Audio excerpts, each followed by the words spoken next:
नमस्कार। बखबर में आपका स्वागत है। मैं हूं राघवेंद्र सिंह। बखबर में आज हम बात करने जा रहे हैं मध्य प्रदेश की राजनीति के बारे में। दरअसल इस राजनीति का असर देश की राष्ट्रीय राजनीति पर भी पड़ने वाला है। उसकी वजह यह कि चुनाव तो मध्य प्रदेश में है, लेकिन जो इंडिया है, जो कांग्रेस और उनके साथियों का गठबंधन, इंडिया में दरार की खबरें मध्य प्रदेश से ही शुरू हुई है। दरअसल उसकी वजह यह कि पहले तो समाजवादी पार्टी और कांग्रेस के बीच मतभेद का मामला हुआ और तब समाजवादी पार्टी के राष्ट्रीय अध्यक्ष अखिलेश यादव की बड़ी तल्ख टिप्पणियां थी कि कांग्रेस ने हमें धोखा दिया। और उन्होंने उत्तर प्रदेश कांग्रेस के अध्यक्ष को तो उन्होंने एक शब्द का इस्तेमाल किया कि चिरकुट है, और लगभग ऐसी बात उन्होंने मध्य प्रदेश के नेताओं को लेकर कही। मामला थोड़ा सा उसका रिपेयरिंग हुई है, बातचीत हो रही है और फिर से सीट देने की बात हो रही है, लेकिन समाजवादी पार्टी ने मध्य प्रदेश की 45 सीटों पर अपने उम्मीदवार मैदान में उतार दिए हैं। तो ये एक पहला संकेत था इंडिया यानी इंडी गठबंधन में दरार का। दूसरा संकेत ये कि जेडीयू जनता दल यूनाइटेड ने भी मध्य प्रदेश में 10 उम्मीदवार मैदान में उतार दिए हैं, और वो भी वहाँ से उतारे जहाँ कांग्रेस मजबूत है। तीसरा मामला ये कि आम आदमी पार्टी भी अपने प्रत्याशियों को मैदान में उतार रही है। तो ये जो इंडिया गठबंधन है, इंडी अलायंस है, उसके 3 मजबूत जो एक तरह से स्तंभ है, उन्होंने मध्य प्रदेश में जो कुछ किया है उससे तो इस गठबंधन के भविष्य को लेकर भी संदेह पैदा हो गया है कि लोकसभा चुनाव में क्या स्थितियां बनेंगी। क्योंकि अगर मध्य प्रदेश में ये हालत है, राजस्थान में भी ये इसी तरह के संकेत मिले, तो कहीं ना कहीं हम इस मुद्दे पर बात करना चाहेंगे कि क्या भाजपा के खिलाफ या एनडीए के खिलाफ जो गठबंधन तैयार किया है सोनिया गांधी ने, राहुल गांधी ने, अखिलेश यादव ने और दक्षिण भारत के जो लीडर हैं, जो पार्टी उन्होंने, वो कितना कारगर होगा। इस पर पूरे मुद्दे पर मध्य प्रदेश के मुख्यमंत्री शिवराज सिंह चौहान ने एक टिप्पणी की है कि जब बाढ़ आती है तो सांप, बिच्छू और बहुत सारे एक दूसरे के दुश्मन भी पेड़ पर चढ़ जाते हैं अपने आप को बचाने के लिए, लेकिन जब पानी उतरता है तो फिर लड़ते हैं, फिर एक दूसरे पर हमला करते हैं। तो उन्होंने कहा कि ये गठबंधन कुछ इसी तरह का है, बाद में ये सब लड़ेंगे। तो इसी पर हम विस्तार से बात करेंगे कि आखिर ये जो इंडी अलायंस है, इंडिया जिसे गठबंधन कहते हैं, वो कितना कारगर होगा राष्ट्रीय स्तर पर। मध्य प्रदेश में जो उसके एक तरह से पूत के पांव पालने में दिख रहे हैं, वो बताता है कि स्थितियां अभी तो ठीक नहीं है, लेकिन कांग्रेस के भी बड़े समझदार और घाघ नेता है, बहुत दिग्गज नेता है, जो इस पूरे मामले को सुलझाने की कोशिश में लगे हुए हैं। दिग्विजय सिंह ने भी इस पर टिप्पणी की है, कमलनाथ ने भी कुछ बात की है, और अखिलेश यादव के साथ साथ शिवराज सिंह ने भी कहा है।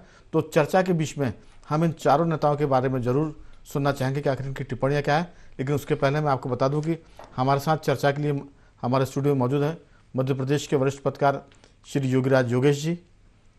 स्काइप पर हमारे साथ जुड़े हैं मध्य प्रदेश के वरिष्ठ पत्रकारों में शामिल ग्वालियर चंबल के खासे जानकार जयंत तोमर जी, और इसके साथ पत्रकार और पत्रकारिता विश्वविद्यालय में पढ़ाने का काम करने वाले डॉक्टर राहुल रंजन, वो भी हमारे साथ जुड़ गए।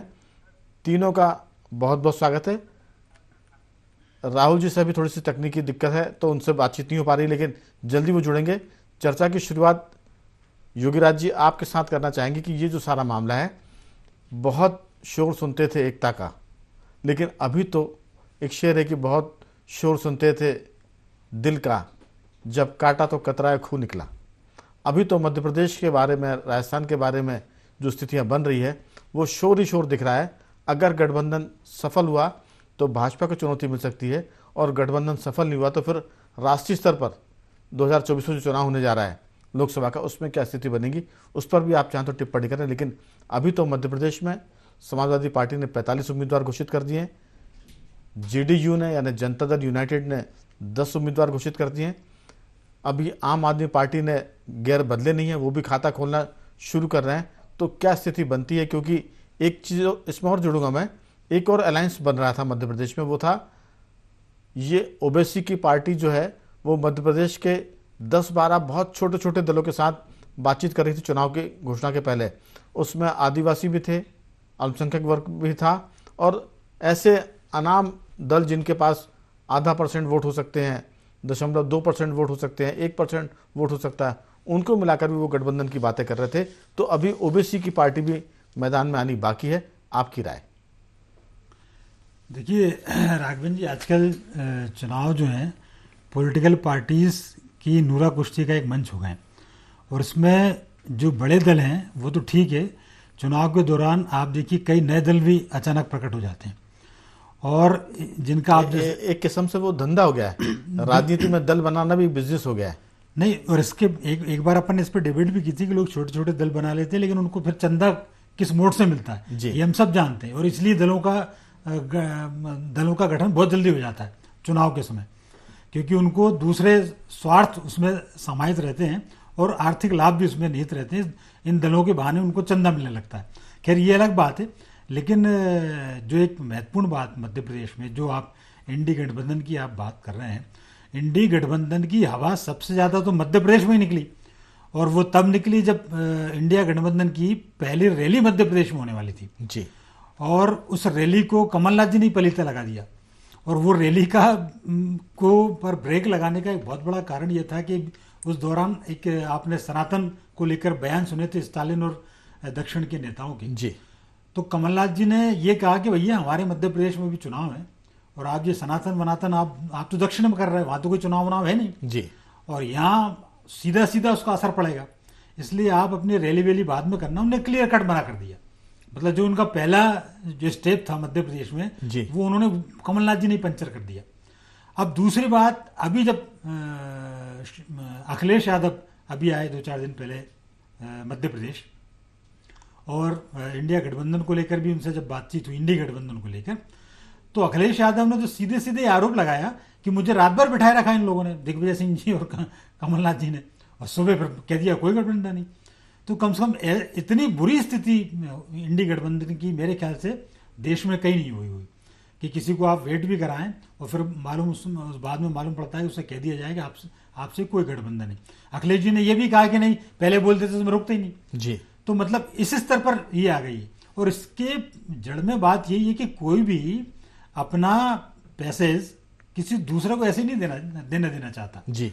मध्य प्रदेश द्विदलीय व्यवस्था का प्रदेश है, कांग्रेस और बीजेपी यहाँ प्रमुख दल हैं, और कांग्रेस को तो इस बार ये लग रहा है कि हम तो सत्ता में आ ही रहे हैं जी। तो कांग्रेस तो एक भी सीट नहीं देना चाहती किसी को, वो पूरे के पूरी सीटों पर लड़ना चाहती है, जबकि समाजवादी पार्टी के साथ ऐसा बताया जाता है कि 6 से 8 और 10 सीटों के बीच में इन लोगों की तालमेल की बातें चली थी, लेकिन एक भी सीट नहीं दिखी। तो उसका मेन रीजन ही ये है कि कोई भी इतनी आसानी से अपने यहाँ किसी को एंट्री नहीं देना चाहता। बिल्कुल आपने ये ठीक कहा। दरअसल तीसरा दल अगर आएगा तो सबसे ज़्यादा नुकसान कांग्रेस को होने वाला है, क्योंकि जहाँ जहाँ भी थर्ड फोर्स आई है उन राज्यों में कांग्रेस को बहुत नुकसान हुआ। योगी राज जी, चाहे वो मामला उत्तर प्रदेश का हो, बिहार का हो, या दूसरी स्टेट की हम बात करें, तो जहाँ थर्ड फोर्स है वहाँ कांग्रेस थोड़ी सी शिंक हो गई है, आइसोलेट हो जाती है। मैं पूछूंगा जैन जी से, जैन जी, चंबल का जो मामला है, चंबल का इलाका है, वो यूपी बॉर्डर से लगा हुआ है।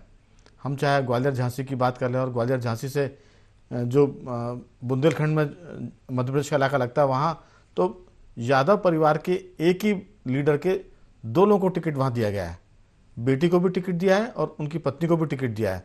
तो ये जो स्थितियाँ हैं मध्य प्रदेश की ग्वालियर चंबल इलाके में, किस तरह से समाजवादी पार्टी, बहुजन समाजवादी पार्टी और बाकी दीगर इलाके में एमपी की हम बात करें तो विंध्य का इलाका भी है, इसके अलावा आम आदमी पार्टी ने सिंगरौली में महापौर की सीट जीती है, और महापौर की सीट जीतने के बाद ग्वालियर में भी उसके महापौर प्रत्याशी को अच्छे वोट मिले।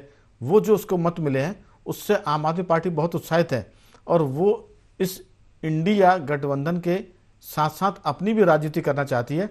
अगर ये गठबंधन इसमें सफल नहीं हो पाता है तो मुझे लगता है कि फिर आम आदमी पार्टी भी यहाँ खुलकर खेलने के लिए स्वतंत्र होगी, और ऐसे में कांग्रेस की पोजीशन क्या होगी? अभी तो वो नंबर 2 पर है, नंबर 2 पर ही रहेगी, लेकिन उसके वोट बैंक घटेगा बढ़ेगा, कौन उसके वोट बैंक में सेंध लगाएगा? आपकी राय?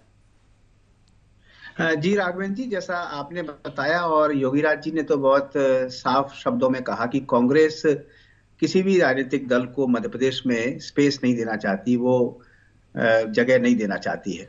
तो ये बहुत महत्वपूर्ण बात है, और इसको मैं इस संदर्भ में भी देखता हूं कि भारतीय जनता पार्टी के राष्ट्रीय अध्यक्ष ने कुछ समय पहले कहा था कि देश भर में भारत से सभी छोटे जो राजनीतिक दल हैं, क्षेत्रीय दल हैं, वो धीरे धीरे समाप्त हो जाएंगे।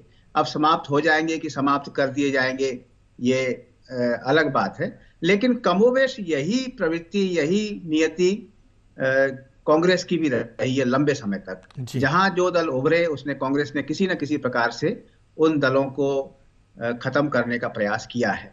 तो अब यही बच रहा है कि भारतीय जनता पार्टी और कांग्रेस इन जैन दोनों जी, के बीच में। जी उसके पीछे ये जी दोनों राष्ट्रीय दलों का एक तर्क है कि जब क्षेत्रीय दल जी राजनीति करते हैं, वो राज्यों में मजबूत होते हैं, तो राष्ट्रीय हितों को दिक्कत पहुंचाते हैं, क्योंकि वो इतनी ज़्यादा सौदेबाजी करते हैं कि कई बार राष्ट्रीय मुद्दे गौण हो जाते हैं और क्षेत्रीय दलों के हितों को साधने के चक्कर में राष्ट्रीय हित थोड़े से कमज़ोर पड़ते हैं और वहाँ इनको दिक्कतें जाती है।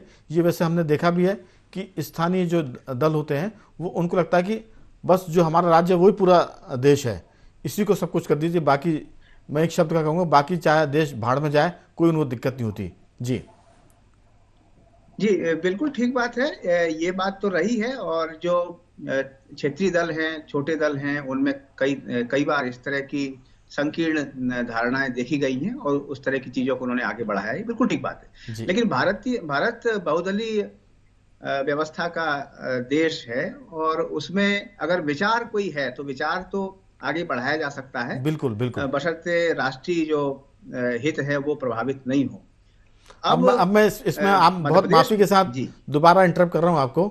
अब नाम तो है देखिए जी समाजवादी पार्टी उत्तर प्रदेश में, जी और समाजवादी पार्टी परिवारवादी पार्टी है, पूरा देश जानता है और दशकों से वो परिवारवादी पार्टी है, लेकिन नाम है उसका समाजवादी पार्टी। तो ये नाम तो बड़े अच्छे होते हैं।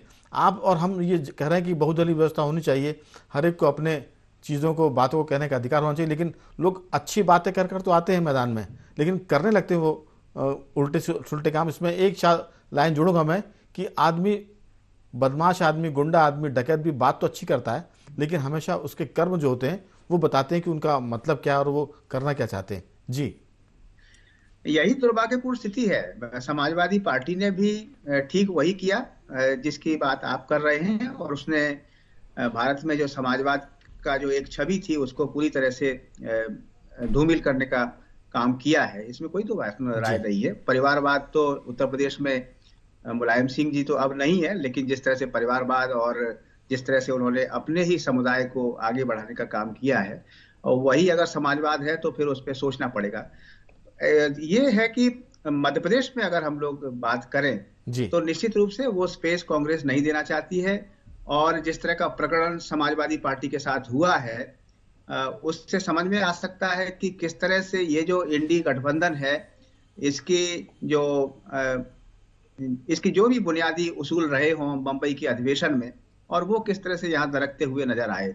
आम आदमी पार्टी ने भी अपने उम्मीदवार खड़े किए हैं, समाजवादी पार्टी का प्रकरण तो सामने है ही जिसपे हम लोग चर्चा कर ही रहे हैं, और जनता दल यूनाइटेड नीतीश कुमार की पार्टी ने यहाँ पर खासतौर पर मालवा निमाड़ क्षेत्र में लगभग 10 उम्मीदवार खड़े किए हैं, जो आपने भी बताया। जी लेकिन इसके साथ साथ ये भी देखिए कि बहुजन समाज पार्टी ने मुझे लगता है बहुत सारे विधानसभा में उन्होंने अपने उम्मीदवार खड़े किए हैं। शायद वो उसकी संख्या अभी बता पाना ठीक मुश्किल है, लेकिन मैं लगातार देख रहा हूँ कि कम से कम 70-80 सीटों पर तो उन्होंने खड़े किए। बहुजन समाज पार्टी की तो विंडो खुली हुई है सोशल मीडिया में। बहुजन समाज पार्टी को लेकर एक लाइन चल रही है, वो आपके ग्वालियर से निकली है, कि वो एक ऐसा सिनेमा घर है जिसकी टिकट के लिए हमेशा खुली रहती है, बस खास बात है कि वो टिकट ब्लैक में देते हैं।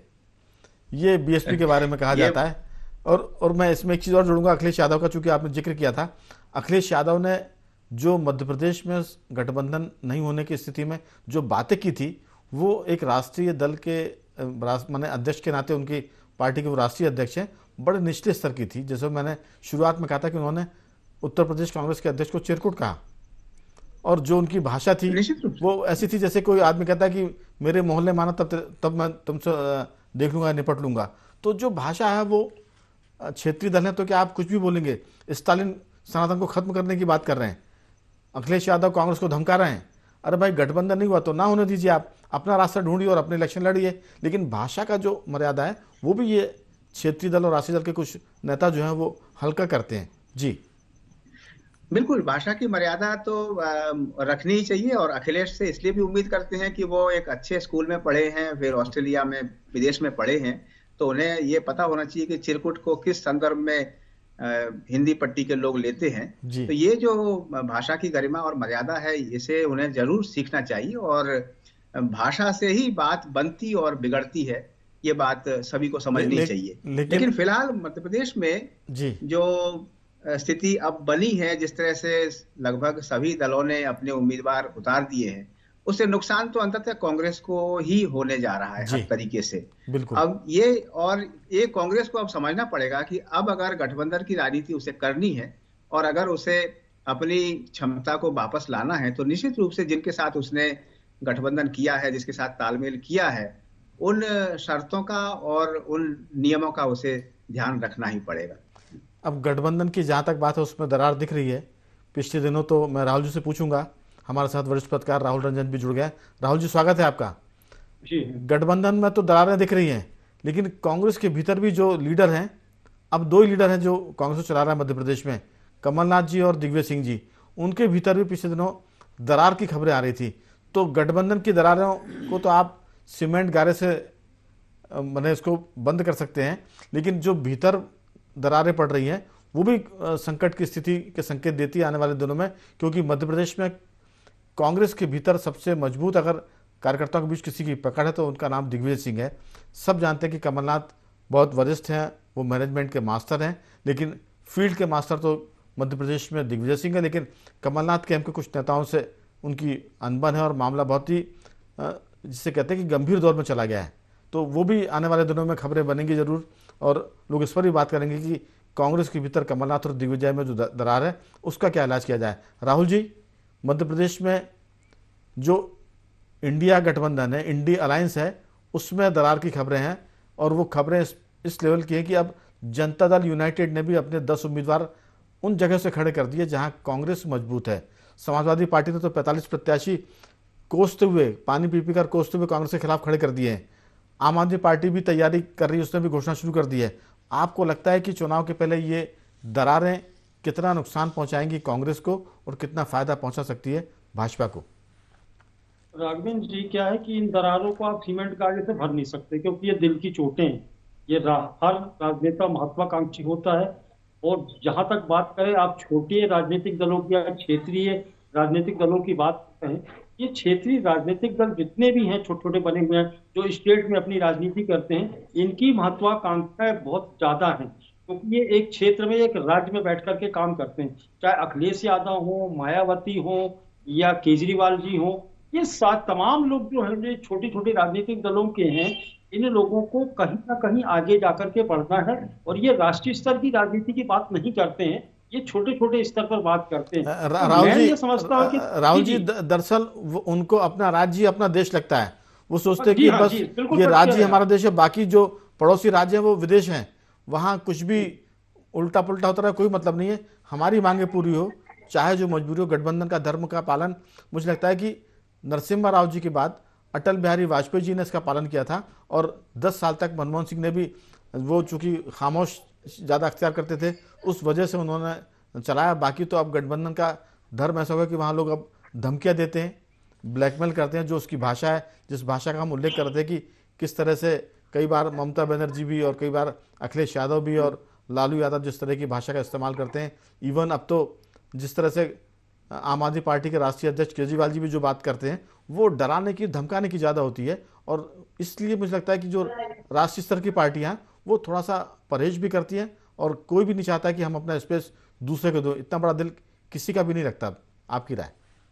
राघवेंद्र जी, क्या है कि ये खेल नहीं खेलते, ये खेल बिगाड़ने के लिए आते हैं। इनको सत्ता से कोई मतलब नहीं है। ये सोचते हैं हमारे 4-5 सांसद जीत जाएं, हमारे 8-10 विधायक जीत जाएं, तो हर क्षेत्र में जाकर के हर राज्य में 2-4 तो इन लोगों का सोच जो का है ना, कि कोई समाजवादी सोच का है या बहुजनवादी सोच का है, कोई आदर्शवादी, तो इनकी सोच कोई बिल्कुल स्पष्ट नहीं है। इनकी स्पष्ट सिर्फ लालच है, सत्ता तक पहुंचने की सिर्फ एक उपाय कर रहे हैं ये लोग। तो आप ये समझिए कि मतलब पूरे भारत की राजनीति में आप देखेंगे तो जहां जहां ये क्षेत्रीय राजनीतिक दल काम कर रहे हैं, वो कभी अपने क्षेत्र से बाहर कहे कि मतलब पूरे राज्य में भी राजनीति नहीं कर पा रहे हैं, और राज्यों का हश्र ये हो रहा है कि वो विकास नहीं कर पा रहे। तो आने वाले दिनों में यदि राजनीति का आप परिदृश्य आप देखेंगे, तो यदि 2 राजनीतिक दल किसी भी देश में यदि काम करते हैं या अपना सरवाइव करते हैं, तो आप उनकी स्थितियों को अच्छे से समझ सकते हैं और कुछ विकास की आप पैमाना तय कर सकते हैं। आप ये देख लीजिए चाहे वो उत्तर प्रदेश का मामला हो, सपा कुछ दिनों आई हो गई,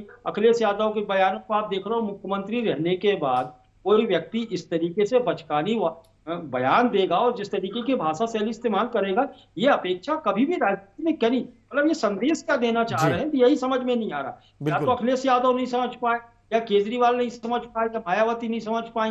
ये जितने लोग, जो गठबंधन तैयार हुआ है कांग्रेस का, इन छत्रपों को इकट्ठा किया, लेकिन यहाँ एक महत्वपूर्ण चीज ये है कि इन छत्रपों को, जो राजनीतिक दल हैं ये छोटे छोटे, इनको आज कांग्रेस की आवश्यकता है, ना कि कांग्रेस को इनकी आवश्यकता है। नुकसान जरूर करेंगे ये, लेकिन आने वाले दिन में भी आप देखेंगे तो हिंदुस्तान की राजनीति में भारतीय जनता पार्टी और कांग्रेस, दो राजनीतिक दल बिल्कुल राष्ट्रीय परिदृश्य पे आपको दिखाई देंगे। बिल्कुल आप ये देख लीजिए, सपा का असर क्या हुआ, सपा धीरे धीरे हाशिए पे चली गई, बसपा क्या हुआ, सीधे हाशिए पे चली गई। हाँ, अरविंद केजरीवाल का थोड़ा सा मतलब मनोबल बढ़ा हुआ, क्योंकि एक दिल्ली के बाद में उनको पंजाब मिल गया है, तो उनको ऐसा लग रहा है कि ये और तेजी के साथ में आगे बढ़ जाएंगे। नहीं, वो राष्ट्रीय थोड़ी सी राष्ट्रीय दल हो सकते हैं वो, जिस ढंग से उनको हाँ, वोट परसेंटेज मिला, लेकिन इस पूरे मामले में राहुल जी मैं एक बात बोलूंगा कि हम क्षेत्रीय दलों को देख रहे हैं, वो आलोचना के हकदार भी जिस तरह से उनका व्यवहार है, लेकिन इसमें एक ऐसा दल है,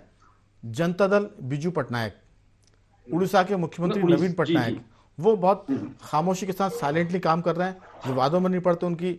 हमने कभी भी कोई हल्की बात नहीं सुनी उनके बारे में कि किसी दल के खिलाफ उन्होंने कुछ बोला हो या किसी के पक्ष में बहुत ज़्यादा उसके पक्ष में एक तरफा चले गए हों। तो वो एक दल जरूर है जिस पर हम कह सकते हैं कि वो क्षेत्रीय दल होने के बाद भी बहुत शांतिपूर्वक अपने राज्य को चला रहे हैं और वो वहाँ लगातार सत्ता में बने हुए। मैं लौटूंगा आपके पास, समय की थोड़ी सी तंगी, आपसे देर में संपर्क हुआ। योगीराज जी, ये जो सारा मामला है, क्षेत्रीय दलों की हम लाख आलोचना कर रहे हैं उसमें, लेकिन नवीन पटनायक एक ऐसा नाम है उड़ीसा में जो इन सब से थोड़ा सा अलग है, और वो ऐसे बिरले क्षेत्रीय दलों में है जो विवादों में नहीं पड़े अभी तक।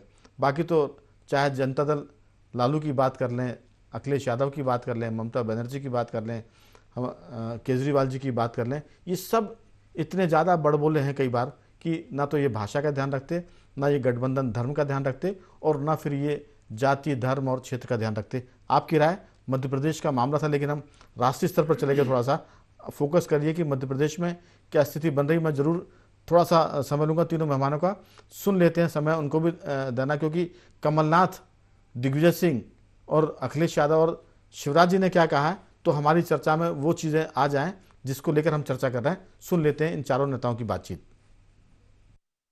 इंडिया गठबंधन की पटना में बैठक हुई, बेंगलोर में बैठक हुई, उसके बाद मुंबई में बैठक हुई। उम्मीद तो यही की जाती है कि जो दल जहां पर है और अगर दल की कोई ताकत और हैसियत है तो उसको साथ लिया जाए। मुझे ये समझ में नहीं आ रहा कि आखिरकार कांग्रेस को दूसरे दलों को साथ लेने में क्या परेशानी है। और मुझे वो दिन याद है जब कांग्रेस को अपनी सरकार बनानी थी, सुबह से लेकर के शाम तक वो हमारे विधायक को ढूंढ रहे थे कि इकलौते विधायक का अगर समर्थन मिल जाएगा तो गवर्नर हमें सरकार बनाने के लिए बुला लेंगे। और वो समाजवादी पार्टी पहली पार्टी थी जिसने पहले चिट्ठी दी, और उसका परिणाम यह हुआ कि मध्य प्रदेश में कांग्रेस की सरकार बनी। समय समय पर समाजवादी पार्टी जीती है, कभी 2 विधायक, कभी 1 विधायक, कभी 5 विधायक, और बड़ी संख्या में पार्टी के जो कार्यकर्ता नेता हैं वो चुनाव लड़ते हैं। आज मैं कैसे उनको फेस करूं? क्या मैं इंडिया गठबंधन के सहारे कह दूं कि मध्य प्रदेश में मैं छोड़ रहा हूं सब कुछ? तो आखिरकार ये कार्यकर्ता नेता क्या करेंगे? मैं आज भी कहता हूं, भारतीय जनता पार्टी को हराने के लिए समाजवादी पार्टी काम करेगी, लेकिन जो कार्यकर्ता नेता या जहां पर मजबूत पार्टी है वहां तो उनका सम्मान होना चाहिए। ये कांग्रेस पर निर्भर करता है कि कांग्रेस क्या फैसला लेती है। सर, अखिलेश यादव ने आरोप लगाया कि ठाकरे, अरे भाई छोड़ो अखिलेश, अरे भाई छोड़ो अखिलेश, अरे भाई छोड़ो अखिलेश। जो इन्होंने कहा, कह दिया कमलनाथ जी ने, किसी कैसे कह दिया मैं नहीं जानता, लेकिन इस तरह की बात किसी को खिलाफ करना नहीं चाहिए। हाँ, मैं इसको स्वीकार कर रहा हूं, मेरे पास कमलनाथ जी ने अशोक सिंह जी को भेजा था और दीप नारायण यादव आए थे और हमारी उनकी टीम आई थी, मेरे साथ चर्चा, इसी कमरे में बैठ के चर्चा हुई थी। मैं पूरी साफ सुथरी बात करता हूँ, छुपाने की बात मुझे नहीं है। समाजवादी पार्टी का एक कैंडिडेट जीता था बिजावर से, जो बीजेपी में चला गया। 2 सीटों पे वो उनके अच्छे वोट 1-2 सेकंड आए थे। दरारें नहीं पड़ रही है, एक दिल के टुकड़े 1000 हुए, कोई इधर गिरा कोई उधर गिरा। अखिलेश बखलेश रैली नहीं होने देंगे इंडी गठबंधन की। अब वो बनने के पहले ही बिखर गया। मैंने एक उदाहरण दिया था कि बाढ़ आती है तो एक ही पेड़ पे कई जीव जंतु बैठ जाते हैं लेकिन एक दूसरे को काटते नहीं है। यहाँ तो भाजपा के समर्थन की बाढ़ में भी एक पेड़ पे चढ़ जरूर गई है इंडी गठबंधन, लेकिन वहां भी एक दूसरे को काट रहे हैं। वो अब सारे बिखर गए, टुकड़े टुकड़े हो गए और मोदी जी के नेतृत्व में देश आगे बढ़ रहा है, आगे बढ़ेगा। तो हमने सुना, अब चूंकि अंतिम दौर की बातचीत में समय बहुत कम बचेगा, एक एक मिनट में अगर बात करेंगे तो मुझे लगता है कि ये बात पूरी हो जाएगी। योगीराज जी, बहुत जल्दी से आपकी राय। देखिए राघवन जी, ये बात मध्य प्रदेश तक ही सीमित नहीं है। अपन मध्य प्रदेश के कॉन्टेक्स्ट में बात जरूर कर रहे हैं, लेकिन ये राष्ट्रीय परिप्रेक्ष्य पर भी इसका असर पड़ेगा। कांग्रेस भले ही ये कहे कि साहब ये 2024 के लिए हमने इंडी अलायंस बनाया, लेकिन 2024 की जब तैयारी हुई तो दिल्ली की 7 सीटों पर कांग्रेस ने चुनाव लड़ने का ऐलान कर दिया, लोकसभा की। इधर पंजाब में आम आदमी पार्टी ने कह दिया हम 13 सीटों पर ही लड़ेंगे। तो ना आप स्टेट में गठबंधन कर रहे हैं, ना आप राष्ट्रीय परिदृश्य में आप गठबंधन कर रहे हैं। तो गठबंधन तो एक तरह से देखा जाए तो बिखर रहा है। अब इंडिया नाम भी रखा तो उसमें भी दरारें आ रही है। कम से कम कोई और रखते हो तो लोग ये तो पहले थे I dot I N dot, तो डॉट जो है दरारों। जी जैन जी, आपकी राय बहुत संक्षेप में। जी राघवन जी, बिल्कुल जो योगीराज जी ने कहा वही विसंगति है, और ये तो सबको देखना पड़ेगा कि किसकी क्या क्षमता है, उसी क्षमता के हिसाब से अपनी भागीदारी और हिस्सेदारी की बात करें। अगर उससे ज्यादा करेंगे तो फिर ये गठबंधन बहुत मुश्किल में पड़ेगा। कमलनाथ जी ने कहा कि अखिलेश की बात छोड़िए, सरकार में जब थे तो उनका कि महाराज सड़क पर उतरने की बात करें, बोले उतर जाइए। तो ये जो सारे मामले हैं, कभी दिग्विजय सिंह से भी उनकी दरार की बात आती है, तो ये बहुत सारी बातें जिस पर आगे और बातचीत होगी। राहुल जी, आपकी बहुत छोटी सी झटपट से एक राय। राघवेंद्र जी, इन सब सारी चीजें जो चर्चाएं सुनी है, इनको लेकर के बहुत ज्यादा टेंशन की भी जरूरत नहीं है। ये राजनीतिक बयानबाजी है, ये कभी भी पलट जाएंगे। बिल्कुल, आप इनका अंदाजा नहीं लगा सकते, तो इसको बहुत गंभीरता के साथ में लेना नहीं चाहिए। बिल्कुल, आपने ठीक कहा, इनको तो वैसे ही छोड़ दीजिए, कभी भी पलट सकते हैं। और इसमें तो लोग कहते हैं मजाक में कि सियासी दल और नेता तो गिरगिट को भी मात करते हैं रंग बदलने में और बात से पलट जाने में, क्योंकि टीवी पर बोलते हैं, बाइट होती, लेकिन उस पर भी वो कहते हैं कि ये हमने नहीं कहा। तो तीनों मेहमानों को मैं धन्यवाद करूंगा। राहुल जी, आपका साधुवाद। जैन जी, आपका बहुत बहुत धन्यवाद। योगराज जी, आपका बहुत धन्यवाद कि आपने इस चर्चा में हिस्सा लिया। तो कुल मिलाकर इंडिया में गठबंधन में दरार की बात हो रही है, और आने वाले दिनों में इस पर जब भी कुछ और विशेष बात आएगी हम जरूर आपसे शेयर करेंगे। तब तक बने रहिए हमारे साथ और देखते रहिए IND24।